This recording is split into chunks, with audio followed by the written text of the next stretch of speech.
Welcome. I had filmed what I thought was a clever little introduction where I showed the new Seagate hard disk drive that I have installed in the machine. I looked at it and saw that I cleverly managed to cut my head off in the video. I also apologize for any flashing that may go on the screen. Evidently, the Mac Pro is not getting along that well with this KVM switch. I'm going to swap it out with another KVM switch because it was working fine with that one. Anyhow, we see here the Crucial SSD, that is the 1 terabyte boot SSD that is in a PCIe slot. SanDisk SSD is in the first bay SATA SSD. Macintosh HD is a 2.5 inch 1 terabyte hard drive that I pulled from a 2011 Mac Mini. I'm going to be putting a 512 gig SSD into that. Then the new Seagate hard disk drive, which I just formatted. And then these are the 3-year-old network drives.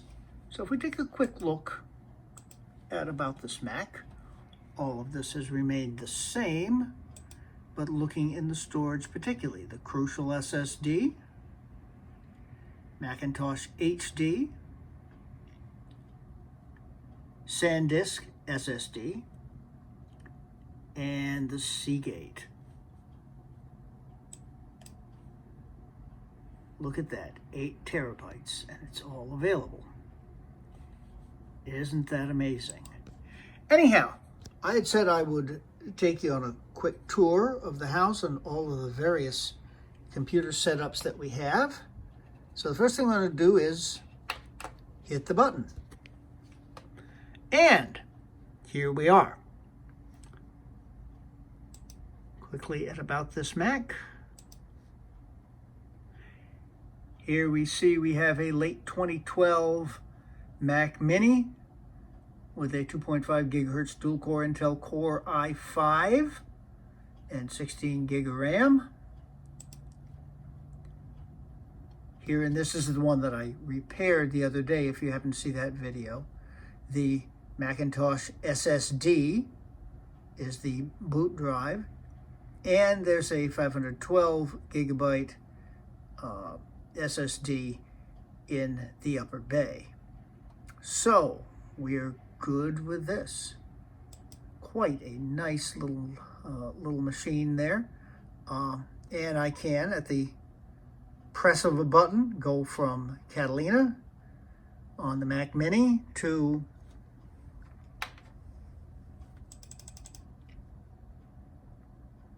Mojave on the Mac Pro. Okay, so other things that we have here. This is my 13-inch 2015 MacBook Pro. I'm going to bring up about this Mac on this guy too. And here we see, running Catalina, of course, Retina MacBook Pro early 2015, 2.7 gigahertz dual-core Intel Core i5. Quite similar to what's in the Mac Mini, actually. 8 gig of RAM. It runs fine on 8 gig. I wish I had it to do over again. I'd get 16 put in, but this was just after a fire had destroyed my home. I really needed a computer, so I went to the Apple Store and grabbed whatever they had. All right. Now, the one interesting thing I have done since, the storage. You know, it's this Macintosh SSD. That is a 1 terabyte solid state drive.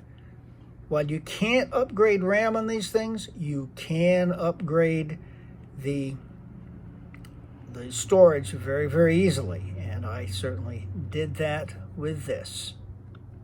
Okay. Now, I'm going to take a walk down to the guest room. You will find the guest room to be very familiar. That's where all of the Mac Pro videos were generally filmed. So we're going to go down there and see what's there now that I've moved the Mac Pro to the master bedroom. Down the hall we go. And here we are to the next workstation. Oh look, it's another Santa. I don't know if you saw the Santa in the other room here. Ah.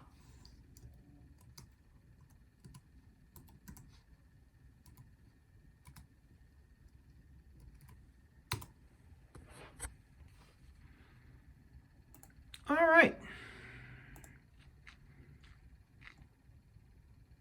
Yes, indeed.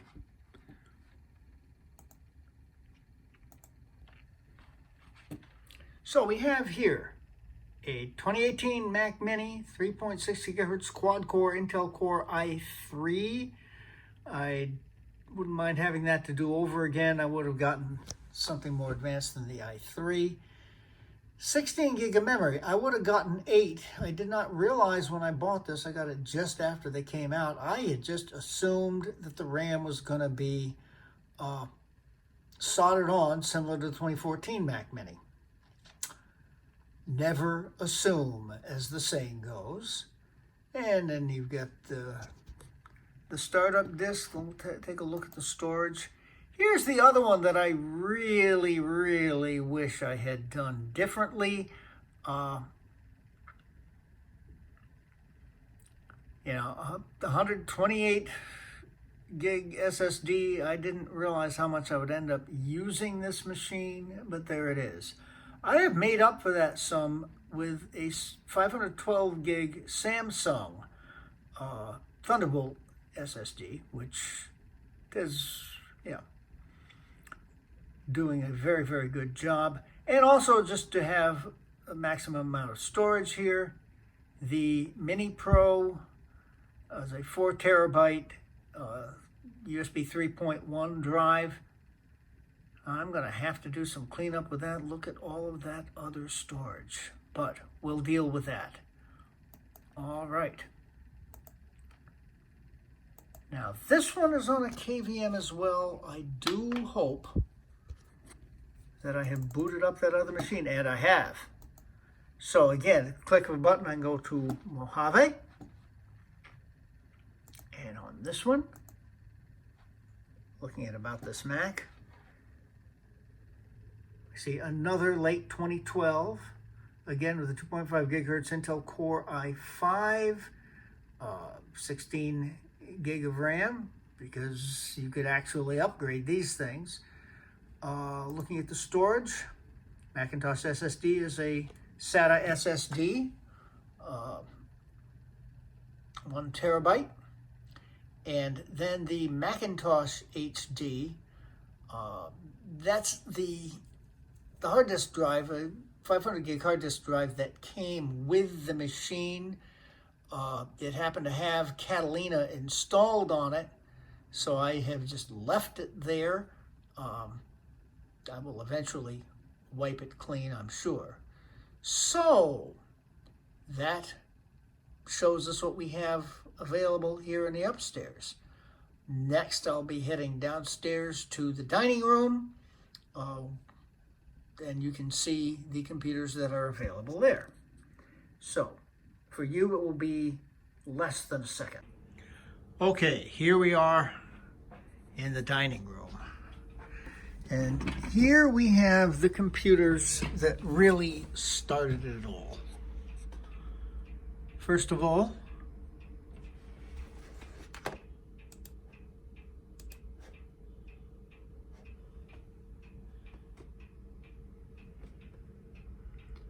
mid-2010 Mac Mini with a 2.4 gigahertz Intel Core 2 Duo, memory of 16 gigabytes, which is very easy to upgrade. And if we look quickly at the storage. Now this was interesting. I bought this computer This was like the third computer that I got here in the new place. First was my MacBook Pro, then the iMac, which is downstairs, we'll look at in just a bit. I decided at the time to buy the oldest Mac Mini that I could get that would still run the most current operating system. That was a 2010. Of course, the operating system at that point was, I believe, Sierra. Now, the owner of that had upgraded it already with this Macintosh SSD, 128 gig solid state drive, and that was the only drive in there. It also had 4 gig of RAM, and it was very, very slow. But I mean, it was up in my bedroom at that point, and I used it to check email. I would do little things every now and again, but I didn't really use it much. I used the iMac most of all. Then High Sierra came out. This could run High Sierra, no problem. Then finally Mojave came out, and I figured, okay, I guess we're going to have to give up on that. We are going to bite the bullet and get a 2018 Mac Mini. Then I discovered just how easy upgrading these things is. I went to the 16 gig of RAM, which made a night and day difference. Well, it had an SSD in there, but there was hardly any room on it. So I got myself an OWC data doubler and put a 1 terabyte SSD where the optical drive used to live. And, you know, it's a very serviceable computer. You know, that Core 2 Duo is always going to limit what it can do, but still, very, very serviceable. And you'll notice, of course, this is running Mojave. That is courtesy of DOS Dude 1's Mojave patcher. All right, close that out. And then right next to it, this guy here really started it. This, bring about this Mac on this, a 21.5-inch iMac late 2009. 3.06 gigahertz Intel Core 2 Duo. Again, that's limiting. At least it's got a little bit more oomph than the Mac Mini does. 16 gig of RAM. Now, this is an interesting computer to me. I purchased this in early 2010, I believe, specifically for my beloved mother-in-law, Polly. She had an old Dell that was running Windows 98, and I slaved away trying to get that old Dell to actually work and continue to be serviceable. It got her through a whole bunch of years, but I finally realized, okay, we just can't deal with this anymore. So I figured, well, I will bring her into the Mac ecosystem because I was much more familiar with it. So I bought her this iMac. It had 4 gig of RAM and a 500 gigabyte hard disk drive, along with an optical drive. All right. She passed away earlier this year, sadly. And as we were closing up her house, this came back to me. So I set it up here in the dining room. There will be a quick station here. It was slow, it struggled. So doing a little bit of research on it, I discovered, well, upgrading the RAM is really very simple. There's a little door under here that comes off. If in fact it will open, I end up having to break it off, but doesn't really matter. You can't really tell that. All right. Having done that, suddenly that brought it back to life. So I decided I would try the same trick that I was going to try on the Mac Mini. I did this one first. There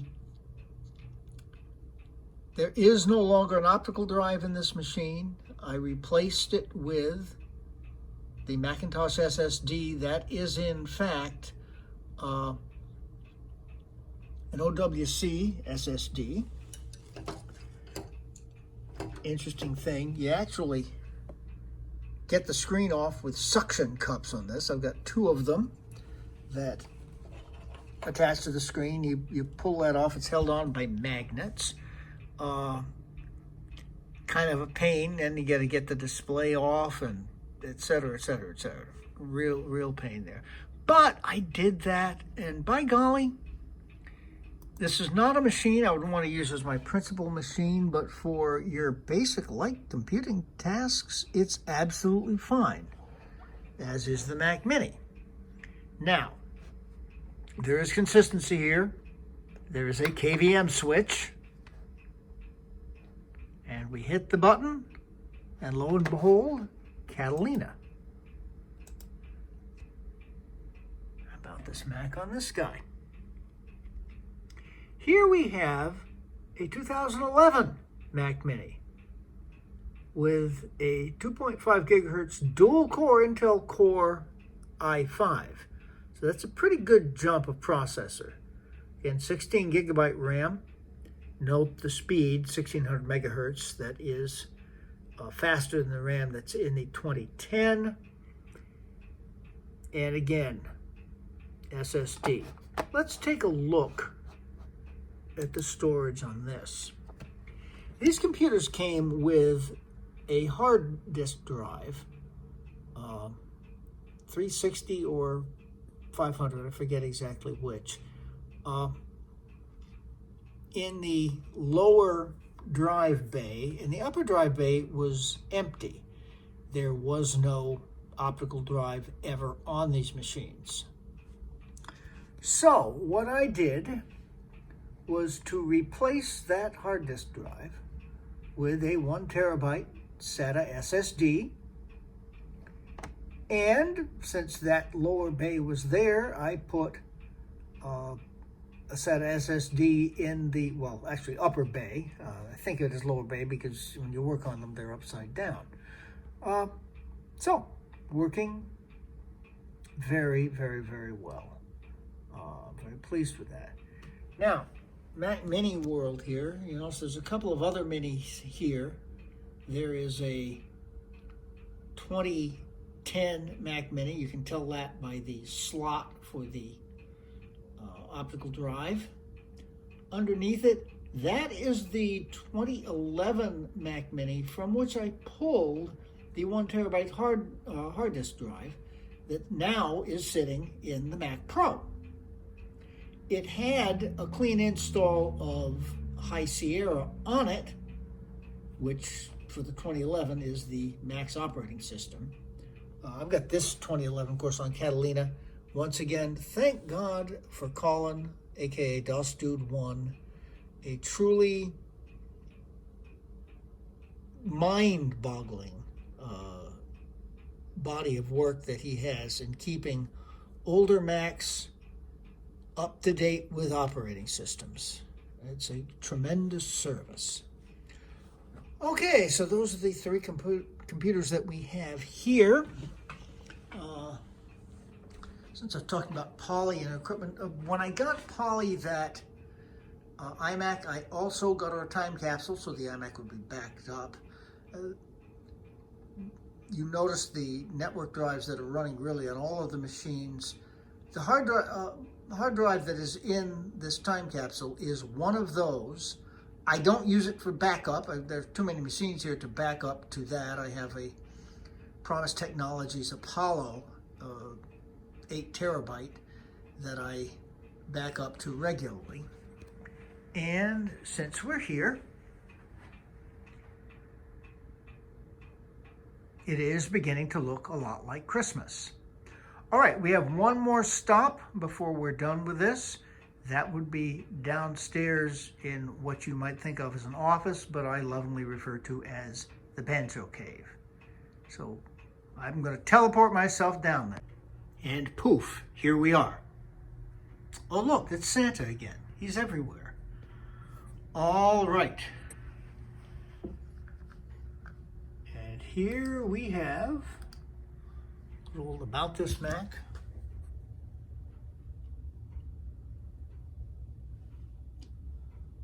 iMac Retina 5K 27-inch, late 2015. 3.3 gigahertz quad-core Intel Core i5. We're gradually coming closer to modern reality.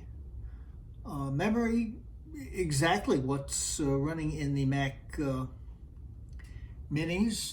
32 gigabytes here, 1600 megahertz DDR3. But certainly works very, very well. And AMD Radeon R9 M3095 2 gigabyte VRAM. All right, so, and the storage here is exactly what came with it. I don't relish it. I may do it eventually, but trying to get the screen off this thing, boy, the suction cup thing seemed like such a blessing. So it's a 2 terabyte Fusion drive, which has been fine. You know, I have no problem with it at all. Okay, this machine was the workhorse for years. What I'm going to do here is compare Geekybench scores. I've already run it. This, you may remember, is the Mac Pro, 668 single core, 6841 multi-core, and 4950 for the compute score. Now check this out. 5 years of technology later, a little more than 5 years. 958, okay. Quite a bit higher for the single core. That's not that surprising. It is a newer and more powerful processor. But check out the multi-core. 3176. Mac Pro more than doubles that. Well, more than doubles that. Not that surprising. This is a quad-core i5. There are 12 cores on the Mac Pro. I guess it probably should. And with the built-in graphics, 23214, the Mac Pro blows it away. Kind of exciting. Now, of course, this machine will run Catalina natively. The Mac Pro won't. One of these days I'll get around to using the patcher on it. Now, we'll call this, oh yes, it is beginning to look a lot like Christmas. I like that picture up there. Okay. I called this the Banjo Cave. This is the practice facility for my 19th century reproduction early banjos. Feel free to check out the YouTube videos elsewhere on this channel if you want to get an idea of what these things sound like. And this here is actually the recording studio. The microphone's set up. That needs to be pulled forward a little bit. That's a Focusrite Scarlett USB. It really works very, very well. So it is here that I do those banjo videos and do sound-only recordings.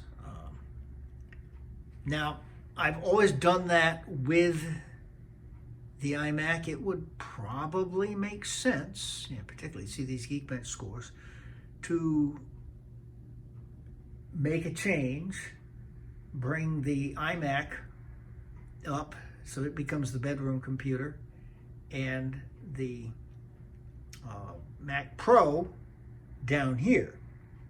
Things would fit a little bit better, quite honestly. Now, that's not going to happen anytime in the near future. First of all, the Mac Pro weighs close to 50 pounds. Carry it down 2 flights of stairs. Well, it beats carrying it up 2 flights of stairs, which I had to do when I first got the thing.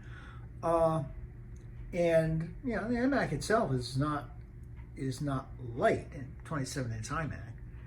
So for your standard basic computing tasks, that single core score with the iMac really does it very well. And let's face it, you cannot beat this screen.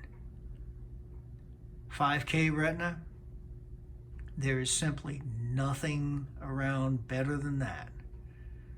So I hope you've enjoyed this little tour of the computer. No KVM switch, obviously, it's an iMac.